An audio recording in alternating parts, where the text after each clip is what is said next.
Welcome to மகே maths class. இன்றைக்கி நம்ம என்ன பார்க்க போகிறோம்னா 6ஆம் வகுப்பு 2ஆம் பருவம் பட்டியல் லாபம் மற்றும் நஷ்டம். இதில் எடுத்துக்காட்டு 3.3 தான் பார்க்க போகிறோம். இதுக்கு முன்னாடி எடுத்துக்காட்டு 3.2 வீடியோ போட்டிருக்கோம். அதோட லிங்க் டிஸ்கிரிப்ஷனில் இருக்குது, போய் பார்த்துடுவாங்க. எடுத்துக்காட்டு 3.3 பின்வரும் அட்டவணையில் பொருத்தமான விவரங்களை நிரப்புக. பொருத்தமான விவரங்களை நிரப்பணும். கீழே ஒரு பாக்ஸ் கொடுத்துருக்காங்க. இந்த பாக்ஸில் அடக்க விலை கொடுத்துருக்காங்க, விற்பனை விலை கொடுத்துருக்காங்க, லாபம் நட்டம் கொடுத்துருக்காங்க.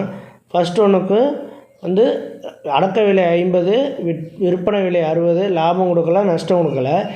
இதை லாபமாக நஷ்டமானு நம்ம பார்க்கணும். ஃபஸ்ட்டு கொஷின் பார்ப்போம் வாங்க. ஃபஸ்ட்டு கொஷினில் அடக்க விலை எவ்வளோ இருக்குது, விற்ற விலை. அடக்க விலையோட விற்ற விலை அதிகமாக இருக்குது. அப்போ அடக்க விலையோட விற்ற விலை அதிகமாக இருந்துச்சுன்னா நமக்கு லாபம் தான் கிடைக்கும். அப்போ லாபம் ஃபார்முலா தான் யூஸ் பண்ணணும். அடக்க விலை லெஸ் தென் விற்ற விலை, விற்பனை விலை. ஏன்னா விற்ற விலை அதிகமாக இருக்குது. அடக்க விலை 50, விற்ற விலை 60. அதனால் விற்பனை விலை அதிகமாக இருக்கிறனால நமக்கு லாபம் தான் கிடைக்கும். அப்போ லாப ஃபார்முலாவை நம்ம யூஸ் பண்ணணும். லாபம் ஈக்குவல் டு விற்ற விலை மைனஸ் அடக்க விலை. லாபம் ஈக்குவல் டு விற்ற விலை மைனஸ் அடக்க விலை. விற்ற விலை மைனஸ் அடக்க விலை. லாபம் ஈக்குவல் டு விற்பனை விலை அடக்க விலை. அடக்க விலை விற்ற விலை எவ்வளவு? 60. விற்பனை விலை ரூபாய் 60. அடக்க விலை எவ்வளவு? ரூபாய் 50.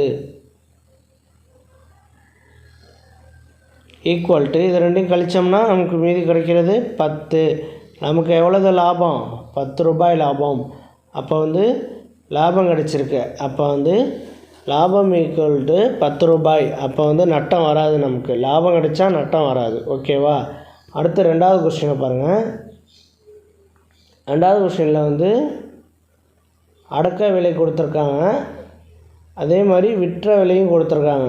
அடக்க விலையும் விற்பனை விலையும் கொடுத்துருக்காங்க. அப்போ விற்பனை விலையை விட அடக்க விலை அதிகமாக இருக்குது.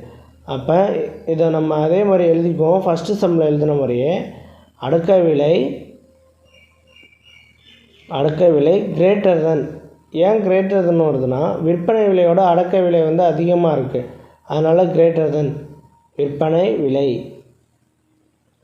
அடக்க விலை கிரேட்டர் தென் விற்பனை விலை.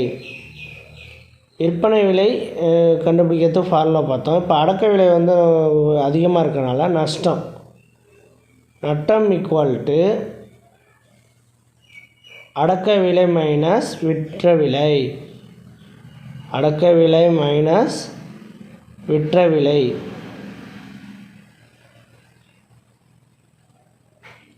விற்ற விலை விற்பனை விலைனாலும் விற்ற விலைனாலும் ரெண்டும் ஒன்று தான். எவ்வளவு அடக்க விலை? 70 ரூபாய். விற்பனை விலை 60 ரூபாய். அதை எடுத்து எழுதுவோம். அடக்க விலை 70 ரூபாய், விற்ற விலை மைனஸ் 60 ரூபாய். இது ரெண்டையும் கழிச்சோம்னா நமக்கு என்ன கிடைக்கும்? ரூபாய் 10. ரூபாய் 10.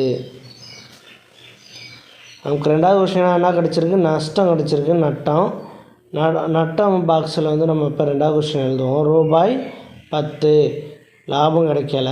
அப்போ ஐஃபோன் போட்டுற வேண்டியதான். அடுத்து 3வது கொஸ்டின். 3வது கொஸ்டின் என்ன கொடுத்துருக்காங்கன்னு பாருங்கள். கொஸ்டினில் பாக்ஸில் விற்ற விலை 100, அடக்க விலை 100 கொடுத்துருக்காங்க. விற்ற விலை கொடுக்கல, ஆனால் நட்டமும் கொடுக்கல, ஆனால் லாபம் கிடச்சிருக்கு. நமக்கு லாபம் கிடச்சிருக்கு. அப்போ லாபம் ஃபார்முலா தான் நம்ம யூஸ் பண்ணணும். அப்போ விற்ற விலையை நம்ம கண்டுபிடிக்கணும். அடக்க விலை இருக்குது, லாபம் இருக்குது, விற்ற விலை கண்டுபிடிக்கணும். இப்போ லாபம் ஈக்குவல் டு ஏன் லாபம் ஃபார்முலா யூஸ் பண்ணுறோன்னா லாபம் கொடுத்துருக்கனால லாபம் ஃபார்முலா யூஸ் பண்ணுறோம். லாபம் ஈக்குவல் டு விற்பனை விலை மைனஸ் அடக்க விலை. விற்பனை விலை மைனஸ் அடக்க விலை ஈக்குவல் டு விற்பனை விலை எவ்வளவு கொடுக்கலாங்க. விற்பனை விலை வந்து கொடுக்கல, அடக்க விலை தான் 100 கொடுத்துருக்காங்க. லாபம் எவ்வளவு ரூபாய் 20 கொடுத்துருக்காங்க. விற்பனை விலை வந்து கொடுக்கல, அதை அப்படியே எடுத்து எழுதிக்க வேண்டியதான். அடக்க விலை எவ்வளவு கொடுத்துருக்காங்க 100 ரூபா கொடுத்துருக்காங்க. அடக்க விலை 100 ரூபாய் கொடுத்துருக்காங்க. அடக்க விலை 100 ரூபாய். விற்ற விலை மைனஸ் அடக்க விலைக்கு வந்து 100 ரூபா கொடுத்துருக்காங்க, அதை 100 ரூபா எடுத்து எழுதியாச்சு. ஈக்குவல் டு இந்த விற்பனை விலை அப்படியே தான் இருக்கும். இந்த மைனஸ் 100 இருக்குது பார்த்தீங்களா, அது இந்த பக்கத்து வரும். ஓகேவா, இந்த மைனஸ் 100 இந்த பக்கத்து வந்துடும். அப்போ விற்பனை விலை அப்படியே தான் இருக்கும். விற்பனை விலை ஈக்குவல் டு இந்த 100 இங்கிட்ட வரும்போது ப்ளஸ்ஸாக மாறும். அப்போ ரூபாய் 20 ப்ளஸ் ரூபாய் 100, இது ரெண்டையும் ஆட் பண்ணோம்னா என்ன வரும்? ரூபாய் 120. இது ரெண்டையும் ஆட் பண்ணால் 120 கிடச்சிருக்கு. நமக்கு வந்து விற்பனை விலை வந்து எவ்வளவு கிடச்சிருக்கு? ரூபாய் 120. அதை எடுத்து இங்கே எடுத்து எழுதிக்க வேண்டியதான் அந்த பாக்ஸில் 120. அப்போ வந்து நஷ்டம் வந்து கிடைக்கல நமக்கு. ஓகேவா, அடுத்து 4வது கொஸ்டின். 4வது கொஸ்டின் என்ன கேட்டிருக்காங்கன்னா பாருங்கள், 4வது கொஸ்டினில் வந்து அடக்க விலை வந்து ரூபாய் 80, அப்படியே நஷ்டம் கொடுத்துருக்காங்க ரூபாய் 15. மீதி 2 லாபமும் கொடுக்கல, விற்ற விலையும் கொடுக்கல. அப்போ நட்டம் ஈக்குவல் டு நட்டம் கொடுத்துருக்கனால அப்போ நட்டம் ஈக்குவல் டு விற்பனை அடக்க விலை. நட்டம் ஈக்குவல் டு அடக்க விலை மைனஸ் விற்பனை விலை. விற்பனை விலை ஈக்குவல் டு நஷ்டம் எவ்வளவு கொடுத்துருக்காங்க? 15 ரூபாய். எவ்வளவு கொடுத்துருக்காங்க? 15 ரூபாய். அப்படியே வந்து அடக்க விலை எவ்வளவு? 80 ரூபாய். 15 ஈக்குவல் டு அடக்க விலை ரூபாய் 80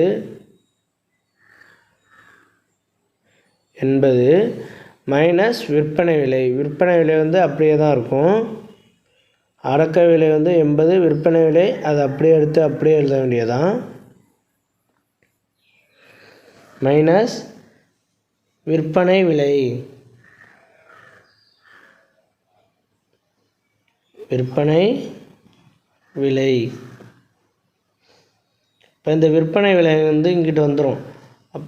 இந்த விற்பனை விலை வந்து இந்த லெஃப்ட் சைடு வந்து வந்துடும். லெஃப்ட் சைடு வந்தால் ப்ளஸில் மாறும். இந்த விற்பனை விலை வந்து இந்த சைடு வந்துடும். அப்போ இந்த 15 வந்து இந்த சைடு வரும். அப்போ மைனஸ் வரும் 15. இந்த 15 வந்து இந்த ஈக்குவல் டு இங்கிட்ட வரும். அப்போ மைனஸ் 15 வரும். விற்பனை விலை ஈக்குவல் டு ரூபாய் 80 மைனஸ் ரூபாய் 15. இது ரெண்டையும் சப்ராக்ட் பண்ணோம்னா என்ன கிடைக்கும்? ரூபாய் 65. 80ல் 15 போயிடுச்சுன்னா மீதி எவ்வளவு கிடைக்கும்? 65. விற்பனை விலை நமக்கு வந்து கிடச்சிச்சு. இதை எடுத்து நம்ம வந்து மேலே உள்ள பாக்ஸில் வந்து எடுத்து எழுதிடணும். விற்பனை விலையத்தில் விற்பனை விலை எடுத்து எழுதியாச்சு. ஓகேவா, அடுத்து வந்து 5 கேட்டிருக்காங்க. 5வது கொஸ்டினில் வந்து விற்பனை விலை கொடுத்துருக்காங்க, அதே மாதிரி லாபமும் கொடுத்துருக்காங்க. லாபம் கொடுத்துருந்தா நம்ம வந்து லாபம் ஃபார்முலா வந்து யூஸ் பண்ணணும். லாபம் ஈக்குவல் டு அடக்க விலை மைனஸ் லாபம் ஈக்குவல் டு விற்பனை விலை மைனஸ் அடக்க விலை. விற்பனை விலை மைனஸ் அடக்க விலை. அடக்க விலை. ஓகேவா, இப்போ லாபம் என்ன கொடுத்துருக்காங்க கொஸ்டினில் பாருங்கள். லாபம் வந்து ரூபாய் 25 கொடுத்துருக்காங்க. விற்பனை விலை வந்து 70 ரூபாய் கொடுத்துருக்காங்க. லாபம் எவ்வளவு கொடுத்துருக்காங்க? 25. விற்பனை விலை வந்து ரூபாய் 70 மைனஸ் அடக்க விலை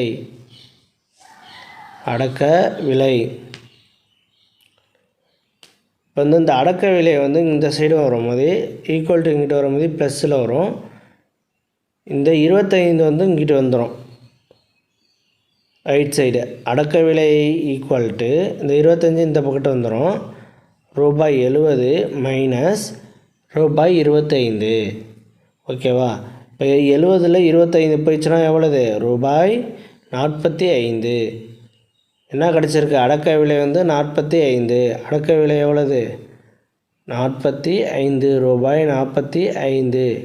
நமக்கு வந்து அடுத்து இதில் வந்து நஷ்டம் வந்து வரல. அடுத்து பாருங்கள் 6வது கொஸ்டின். விற்ற விலை 100 ரூபா கொடுத்துருக்காங்க. அதே மாதிரி நஷ்டம் வந்து 30 ரூபா கொடுத்துருக்காங்க. விற்ற விலை 100 ரூபா, நஷ்டம் வந்து 30 ரூபாவுக்கு போட்டிருக்காங்க. இப்போ நட்டம் ஈக்குவல் டு ஃபார்முலா போடணும். நட்டம் ஈக்குவல் டு அடக்க விலை மைனஸ் விற்பனை விலை. நம்ம என்ன கண்டுபிடிக்க போகிறோம்? அடக்க விலை தான் கண்டுபிடிக்க போகிறோம். அப்போ நட்டம் ஈக்குவல் டு அடக்க விலை மைனஸ் விற்பனை விலை. கொஷினில் 30 ரூபா கொடுத்துருக்காங்க நஷ்டம். அதே மாதிரி 100 ரூபா வந்து விற்பனை விலை கொடுத்துருக்காங்க. நட்டம் எவ்வளவு? ரூபாய் 30. அடக்க விலை வந்து அப்படியே இருக்கும். அடக்க விலை மைனஸ் விற்பனை விலை வந்து ரூபாய் 100. 100 ரூபா கொடுத்துருக்காங்க. விற்பனை விலை 100 ஈக்குவல் டு இந்த அடக்க விலை வந்து அப்படியே இருக்கும். இந்த மைனஸ் ரூபாய் 100 இருக்குது பார்த்தீங்களா, அது வந்து இந்த சைடு வந்துடும். இந்த சைடு வரப்போ ப்ளஸ்ஸாக மாறிடும். அப்போ ரூபாய் 30 ப்ளஸ் ரூபாய் 100 இது ரெண்டையும் கூட்டினோம்னா எவ்வளவு? ரூபாய் 130. எவ்வளோ வருது? ரூபாய் 130. அவ்வளோதான் இந்த கணக்கு. அந்த இதை 130 வந்து இந்த பாக்ஸில் எடுத்து வந்து நம்ம எழுதிடணும். நம்ம கண்டுபிடிச்சது எல்லாத்தையும் இந்த பாக்ஸில் வந்து எடுத்து எழுதிடணும். அவ்வளோதான் இந்த கணக்கு. நெக்ஸ்ட் வீடியோவில் பார்க்கலாம். இந்த வீடியோ பிடிச்சிருந்தால் லைக் பண்ணுங்கள், ஷேர் பண்ணுங்கள், சப்ஸ்கிரைப் பண்ணுங்கள், அந்த பெல் பட்டனையும் கிளிக் பண்ணுங்கள். அப்போ தான் நம்ம போடுற வீடியோ உடனுக்குடன்